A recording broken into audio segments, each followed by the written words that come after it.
Conversando. ¿Qué tal? ¿Cómo están? Qué bueno que nos acompañen de nuevo aquí conversando. Y lo vamos a hacer de la mano de Paul Sánchez Campos, director de Ombudsman Energía México. El tema, ya se lo imaginará, vamos a hablar de Petróleos Mexicanos, de esta empresa que es, debería o es punta de lanza económica de nuestro país. Paul, bienvenido, muchas gracias. Muchas gracias, Paco.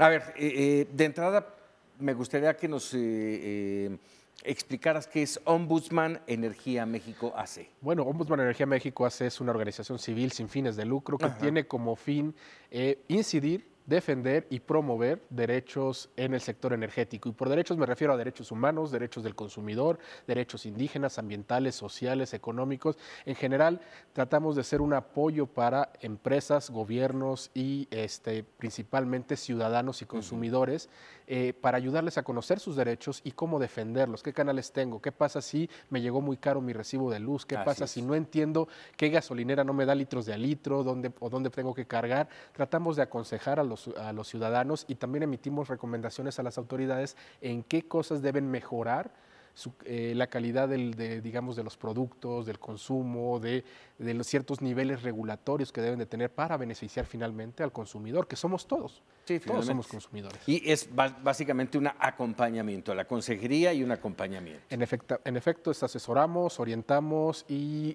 informamos a los consumidores. Ya quizá no somos defensores legales, es decir, no nos vamos a... No es una Profeco. No somos la Profeco, exactamente, pero tratamos de apoyar en ese sentido a los usuarios y decir, mira, ¿cómo puedes bajar tus consumos de luz? O este proveedor que me quiere vender ahora paneles solares, que está muy de moda, pues me da 5 años de garantía. ¿Y cómo comparo estos 5 años de garantía con el otro proveedor que me da 3, pero puede ser más barato o menos eficiente? Entonces tratamos de darles esa orientación a los usuarios, a los consumidores, incluso a los consumidores entendidos como pequeñas y medianas empresas que muchas veces tampoco saben cómo bajar sus consumos o cómo mejorar sus condiciones en el sector energético. Sí, perfecto. Bueno, a ver, ya viendo toda esta parte del Ombudsman Energía México, toquemos 2 temas, si te parece.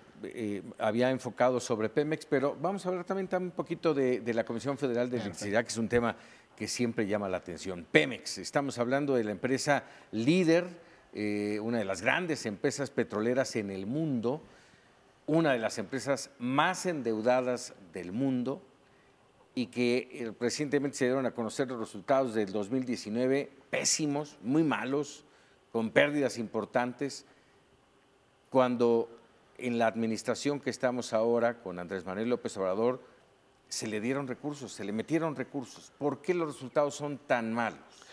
Déjame partir con una idea de ¿y por qué como ciudadanos me interesa saber si a Pemex le va bien o mal? Así ¿no? es. Y bueno, es que finalmente vámonos al producto más importante que produce o importa Pemex, que es la gasolina.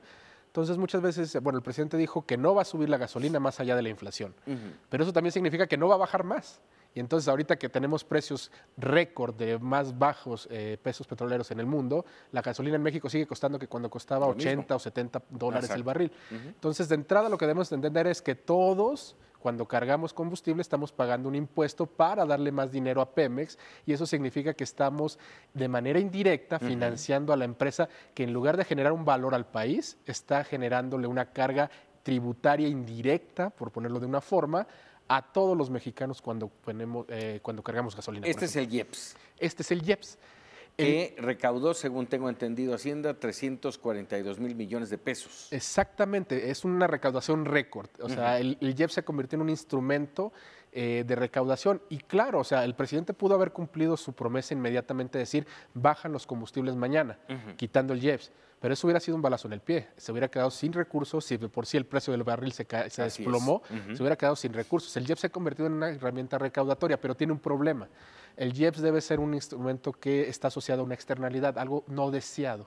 Entonces, lo que queremos con el IEPS es corregir el efecto que tienen los combustibles fósiles en la atmósfera, es decir, cómo promovemos renovables, cómo promovemos el transporte público, cómo penalizamos un poquito, por decirlo así, la movilidad que genera emisiones de gases de efecto invernadero. El problema es que no lo estamos usando para eso, terminamos usándolo para financiar el gasto corriente, Así financiar es. becas y todo este apoyo, que no es que esté mal, pero simplemente es, otra vez, recaudar para los programas sociales Bueno, del o tan país. solo para pagar la enorme deuda de Petróleos Mexicanos. En efecto. Entonces, tenemos a Pemex, que es la empresa más endeudada del país, pero que es la empresa de todos los mexicanos. Si eso fuera cierto, Paco, entonces, ¿cuánto debemos los mexicanos este año?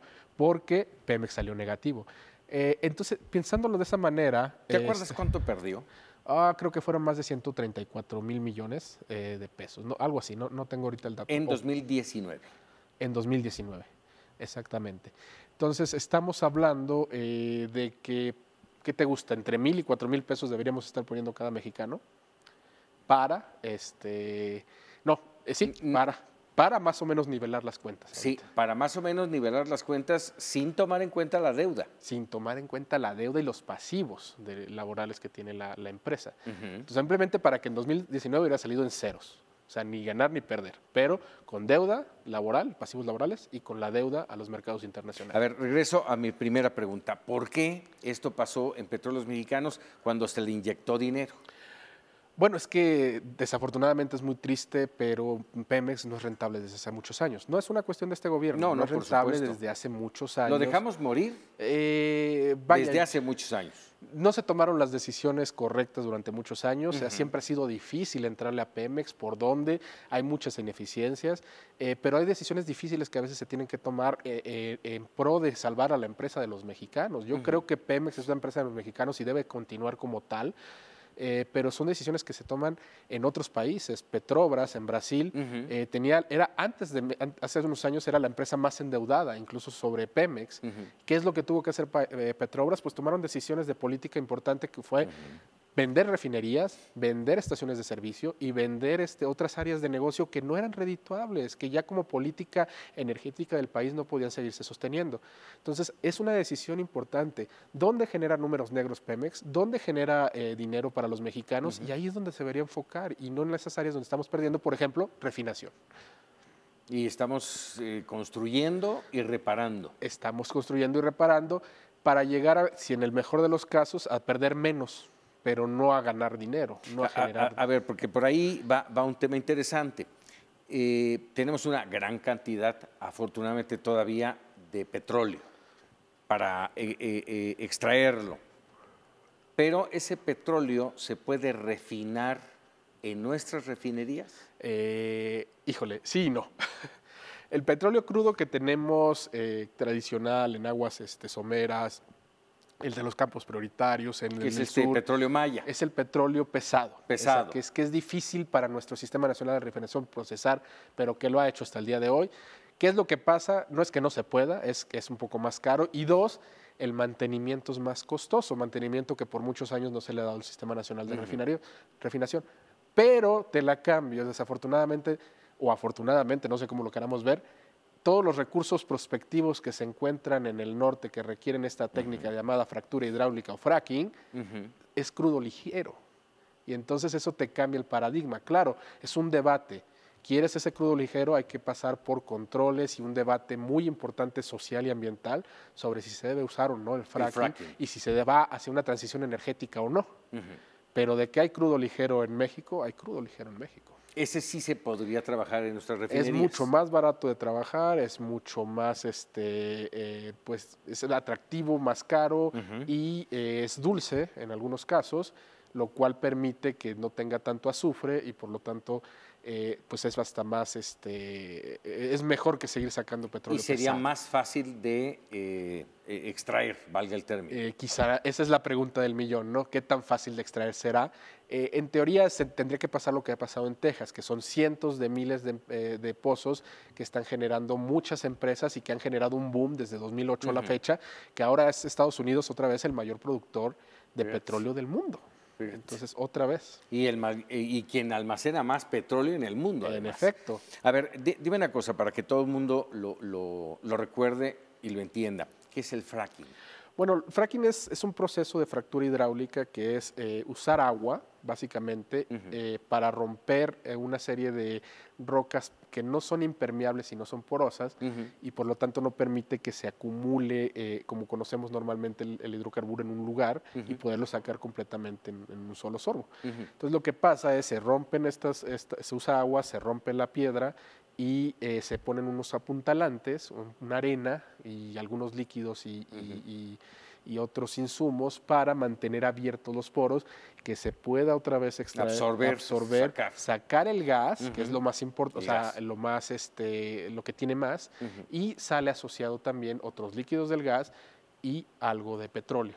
Entonces, eso es lo que ha pasado en Estados Unidos. Por eso la enorme cantidad de gas que estamos viendo, que ha roto récords y que ya no saben qué hacer con él. Entonces, lo almacenaron, ya se llegaron a los niveles de almacenamiento, luego lo están consumiendo, o sea, han bajado, han quebrado carboeléctricas y aún así es tanto que han tenido que quemar el gas porque no hay suficiente consumo. Es más, he importado récord a México y incluso se ha generado una nueva industria que es gas natural comprimido o licuado que se está exportando a Asia. Y aún así, se sigue quemando gas porque no hay suficiente consumo. Fíjate, importante, pero ahora este proceso es polémico porque hay quienes dicen que daña ecológicamente al país y eso es lo que lo ha mantenido detenido un poco en México. De hecho, el presidente dijo no va a haber fracking en México. En efecto. Bueno, ahora yo le agregaría tres temas que detienen al fracking en México. La primera es pues la política nacional.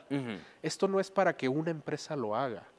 En Estados Unidos son cientos de empresas perforando, son pequeñas y medianas empresas que están perforando y desarrollando, pequeñas y medianas para la industria petrolera, que están perforando diario.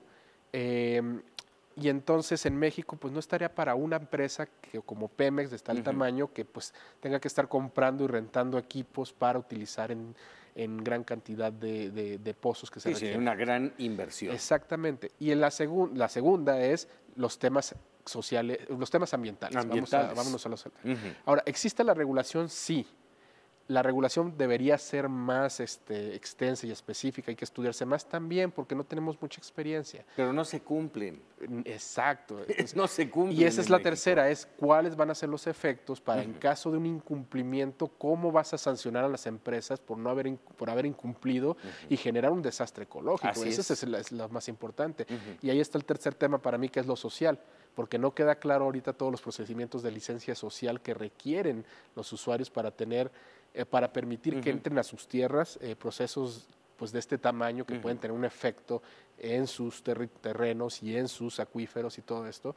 Y por eso hay una preocupación social también de, bueno, ¿cuál es el procedimiento? ¿Cómo me pagan a mí? ¿Cuánto de esto me toca por yo ser parte socio de la empresa que va a explorar? Claro. Y todo este proceso, estos tres temas son los que detienen al fracking en este momento en México. Vaya tema. Bueno, vamos a hacer una breve pausa, Paul, si me lo permites, y vamos a entrar ya más de lleno a este tema de la producción, que es un tema fundamental porque no estamos produciendo lo que deberíamos o requeriría el país para muchas otras cosas, y también volver al tema de la refinación de este crudo pesado.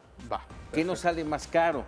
¿Producir y refinar o importar? Regresamos. Perfecto. Estamos aquí conversando con Paul Sánchez, director de Ombudsman Energía México. Ya volvemos. Ya estamos de regreso aquí conversando con Paul Sánchez, director de Ombudsman Energía México. Paul, estábamos hablando de esta parte del fracking y nos quedamos platicando en el corte comercial. ¿Qué pasa con los propietarios de los terrenos? Ese es un tema bien interesante. Desde nuestra perspectiva, sociedad civil, nos ha tocado mucho esta idea de que dice, bueno, es que te entreguen un permiso de exploración en mi terreno o de producción en mi terreno no significa que llegas con una carta del rey diciendo salve, hoy vengo a tomar tus tierras. No, hay un proceso de la empresa que se llama, por ponerle un nombre sencillo, licencia social, que es cómo me voy a poner de acuerdo con los tenedores de la tierra, con los propietarios, y no solo eso, con la gente que se ve afectada indirectamente porque desarrolla estas actividades aquí.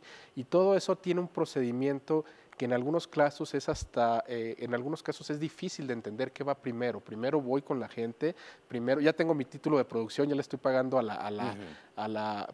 mi título para iniciar exploración y producción o algo. y ahora empiezo a negociar con la gente, pero si me empiezo a tardar porque no tengo las condiciones, ¿qué pasa? ¿Le tengo que devolver a la CNH? ¿Me tengo que retirar? Son temas que todavía no quedan muy claros. Hay muchas autoridades en cada pedacito del procedimiento, en algunas aparece Sedatus, en otras aparece burocracia. SAN. Es complicadísimo. Burocracia. Entonces, eso va a ser un tema si se desarrollaría algún día este tema. Claro que sí. Ahora, eso estamos hablando del crudo ligero. Crudo ligero. Pero lo que estamos buscando en Petróleos Mexicanos es la explotación de los yacimientos de crudo pesado. Tradicionales, sí. Tradicionales. Esos, vuelvo a hacerte la pregunta, ¿nuestras refinerías están capacitadas para refinarlo? Bueno, si me voy al extremo, nuestras refinerías no están capacitadas ahorita para refinar nada. Nada. Estamos en una capacidad de refinación muy baja y sacar más crudo pesado requiere una reconversión, reconfiguración de las refinerías a una capacidad y a un costo financiero que te preguntarías, bueno, entonces, ¿para qué seguimos, por qué no lo importamos todo? ¿No? A ver, ¿qué resulta? Ya la respuesta ya la acabas de dar, Paul. ¿Qué nos resulta más caro?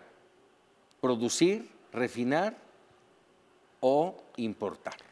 En términos prácticos y económicos, nos resulta más barato importar de Estados Unidos y venderlo en México con un buen margen comercial para Pemex y un margen de impuestos para el país al precio que está en este momento. Entonces, aquí viene de nuevo esta polémica. ¿Por qué querer salvar a Pemex? Exacto. Esa es la pregunta del millón. ¿Por qué queremos salvar a Pemex en los términos que se encuentra en Pemex? Exactamente. Sí, claro. Y eso es quizá la mayor dificultad de este país. No se trata de salvar a Pemex por salvar a Pemex como está. Para salvar a Pemex, Pemex tiene que hacer una serie de cambios y una transformación interna tal que se convierta realmente en una empresa. Y te voy a decir algo, yo creo que ningún presidente en este país ha tenido el valor de decir, empecemos con que yo no voy a nombrar al director general. No va a ser un puesto político. Vamos a decidir donde el Consejo, donde está CENER, donde está Hacienda, donde están otros 3 nombrados por el presidente y donde hay 5 consejeros profesionales, vamos a dejar que ellos nombren a un director profesional que tenga ciertas características, instrucciones y mandatos y que decida cómo vamos a salvar técnicamente a Pemex y no nada más salvar a Pemex por salvar a Pemex. Que lo vean como una empresa, no como parte de una institución gubernamental. Exactamente. Y luego me dirás, oye, Paul, pero eso es como... O sea, no va contra el interés nacional. Bueno, ya lo hacen otras empresas estatales. Statoil nombra a un comité de elección para nombrar a los consejeros que van a nombrar al director general. Y entonces en México el problema que tenemos es que Pemex, el director, y CFE, por añadidura, son puestos políticos y los nombra el presidente. Es una decisión difícil porque es renunciar a un importante puesto, pero es por el bien de la empresa, profesionalizar su dirección y tomar decisiones difíciles que no van con la política nacional. Ahora, era la pregunta, ¿por qué querer salvar a Pemex y por qué quererlo hacer ahora cuando la mayoría de los países en el mundo está apostando por energías no fósiles? Bueno, yo pensaría que porque en el fondo Pemex es una empresa de energía. Esa sería la primera. Y en segunda, porque tiene un valor estratégico. Pemex también puede transitar, como lo están haciendo otras empresas como Statoil, bueno, que ya no es Statoil, ahora se llama Equinor, como lo está haciendo Shell, BP, Chevron, transitar a las energías renovables. Eso incluso sería una idea muy alineada a lo que están haciendo las empresas estas, a la electrificación de los autos, al transporte masivo, pero es cambiar el chip. Y ese chip es cambiarlo desde el nivel de política energética nacional, porque sería cambiar el chip de esta administración y las administraciones anteriores y las que vengan.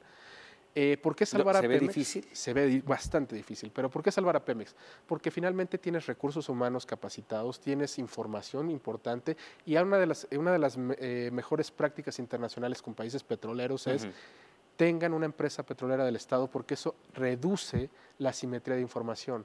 Así no estás expuesto a que solamente te enfrentas con empresas privadas. Entonces, la reforma energética no se trató de una reforma para privatizar Pemex y para deshacerte de Pemex. Se trataba de fortalecer a Pemex y que fuera referencia y si tuviera asociaciones y no solo eso, compitiera. Y un ejemplo claro es, en un bloque, en una de las rondas petroleras, Pemex ofertó la tercera oferta económica más atractiva para el Estado. Eni y otras empresas apostaron más, o sea, dieron más al Estado. Entonces, Pemex compitiendo también se beneficia. Claro. Ahora, déjame agregarle a este rubro, ya hablamos de que perdió en 2019 una importante pérdida, pagó un poco de deuda, hasta donde tengo entendido, pero realmente es como si pagaras los puros intereses y ni siquiera eso. Y además, Pemex tiene un fondo para contingencias, que finalmente en los últimos 19, 20 años se había logrado importante fondo, valga el término, la redundancia, 200 o 300 mil millones de pesos, y hoy, en un año, se comieron la mitad. Sí, otra vez, a falta de ingresos petroleros, a falta de una reforma fiscal que nos permita pasar el costo operativo de la nación a los contribuyentes, pues ¿qué pasa? Es muy atractivo tomar los fondos del fondo petrolero, o sea, los fondos del fondo de hidrocarburos y decir, bueno, me he hecho la mitad de este año y me he hecho la mitad del que sigue, ¿y qué va a pasar el 21? Claro. ¿Y qué va a pasar el 22? Y entonces, de diseño el fondo mexicano tenía ese problema, porque se había diseñado sin los suficientes candados para generar realmente ahorro de largo plazo o ahorro de inversión. Entonces, si hubieras generado ahorro de largo plazo, pues no lo podrías tocar, y si hubieras generado ahorro de inversión, sería solamente para gastarse en ciertas áreas estratégicas que tuvieran un retorno para la nación. Pero finalmente el constituyente, al hacer la reforma energética, decidió que era para la estabilización también y no solo para el desarrollo. Entonces, al ser la estabilización, pues también es es legítimo. Venga para acá. Es legítimo. El tiempo se nos va, el tema es muy amplio. Has manejado, no el término, pero yo así lo entiendo, a la empresa, a Pemex, le hace falta un replanteamiento. Y al país, y al gobierno. Sí, la relación Pemex-México es muy complicada. No soy de la idea de que se deba privatizar a Pemex, pero sí soy de la idea de que se debe generar un esquema donde Pemex replantee sus prioridades. No puedes operar una refinería como Dos Bocas con 5,000 personas o con 5,000 empleados. Entonces, si la idea de tener a Pemex es para generar empleo, pues entonces estás generando empleo a costa de tener pérdidas. Entonces, este tipo de refinerías se pueden operar con 500 hasta 1,000 personas, pero ya más de eso, pues no es un esquema para generar empleos, y así se ha tomado. Decisiones como estas, muchas. ¿Cuál es la raíz? ¿Dónde está la luz al final del túnel? Pues es cambiar la manera en que estamos viendo a Pemex. Pemex, para ser una empresa rentable, debe dejar de convertirse pues, en la fuente de ingresos del Estado, y el Estado debe replantearse. Pero el problema que tenemos es que los recursos petroleros son recursos finitos, agotables y propiedad de la nación. Para ponerte un ejemplo, gastarnos el dinero que viene del petróleo en pagar sueldos del gobierno federal implica que vendieras los muebles de tu casa para pagar la renta. Te estás deshaciendo de activos. Tenemos que pensar en el petróleo como realmente un activo que genera valor, y que ese dinero lo vamos a generar para desarrollo de capital, desarrollo de bienes duraderos y desarrollo de capacidades nación, ahorros. Pero si estamos pensando en el petróleo solamente para no aumentar impuestos, o tenemos un gobierno demasiado obeso, o tenemos un sistema impositivo ineficiente que no está generando el mínimo para cubrir el aparato gubernamental. Y redunda nuevamente en lo que se ha manejado muchos años. Pemex sigue siendo la chequera de México. Exactamente. De ahí sale el dinero para todo, y menos para Pemex. Como a nadie le gustan los impuestos, pues nadie quiere hacer una reforma fiscal integral que ataque ahora sí la informalidad que ataque, finalmente, ¿qué pasa con países como México, donde la informalidad impera? Reduces el impuesto a la nómina o el impuesto al ingreso, y aumentas el ingreso al consumo, porque es la única manera en que la gente que no está pagando sus impuestos directos paga impuestos indirectos. Pero no podría ser en esta administración, tomando en cuenta que lo primero que dijo es no habrá aumento de impuestos. Me quedo con esa idea, pero lo único que quiero decir entonces es, si no hay impuestos nuevos, entonces estamos dedicando más recursos de los pocos que tenemos a salvar a Pemex. Así es. ¿Qué Pemex quisiéramos? Fíjate que yo me imagino el Pemex del futuro como un Pemex que se maneje como una empresa, o sea, una empresa pública que finalmente se maneje como una empresa energética. ¿A qué voy? Que planee una transición energética, cómo voy a desarrollar más, a lo mejor gas, más energía eléctrica, más autos eléctricos, electromovilidad. ¿Cuántas estaciones de servicios tiene Pemex en México? Tiene más de, creo que cerca de 14,000 o 15,000 estaciones. Imagínate que pusiera techos solares en cada una de ellas. Pues estarías hablando del Pemex que está viendo hacia el futuro. Pemex debe pensar en cómo se va a ver como una empresa energética en el futuro, pero seguimos pensando en el Pemex del petróleo. Entonces, en algún momento estamos pensando en el Pemex que no va a ser, en el Pemex que va a dejar de existir porque el petróleo no va a ser para siempre. ¿Funcionó o no funcionó la reforma energética? A medias, parcialmente. El problema de la reforma no es el texto, es cómo se implementó y la voluntad política de querer implementarla o no. ¿Qué tiene este gobierno? Tiene un instrumento para hacer muchas cosas, es su decisión si quiere implementarla o no. Entonces, es una decisión de cada gobierno. ¿El futuro a corto plazo? Híjole, difícil, por no decir negro, pero es difícil. ¿Ves que le quiten la nota crediticia? Es posible, pero sí es una decisión difícil porque tendrá efectos en el país y si tiene efectos en el país, tiene efectos en la economía. A nivel mundial. A nivel mundial. Exacto. Esa parte es muy importante. O sea, lo van a pensar antes de quitarle esa nota. Digamos que es quitar un pedacito del Yenga, a ver si se cae o queda un poquito balanceándose. Sí es difícil, sí es una decisión. No le conviene a México, pero tampoco le conviene al mundo. En efecto. Pero pues tampoco puedes dar una decisión difícil de decir, está bien el país, a veces se requiere. Claro. Paul Sánchez, te agradezco enorme estos minutos aquí en Conversando. Muchísimas gracias. Gracias. Y sobre todo a usted le agradezco que nos haya permitido platicar con un experto en temas de energía. Ya no hablamos de la Comisión Federal de Electricidad, lo vamos a hacer en otra oportunidad, Paul, porque también es todo un tema. Sin duda. También es todo un tema. Nos vemos la próxima. Muy buenas noches.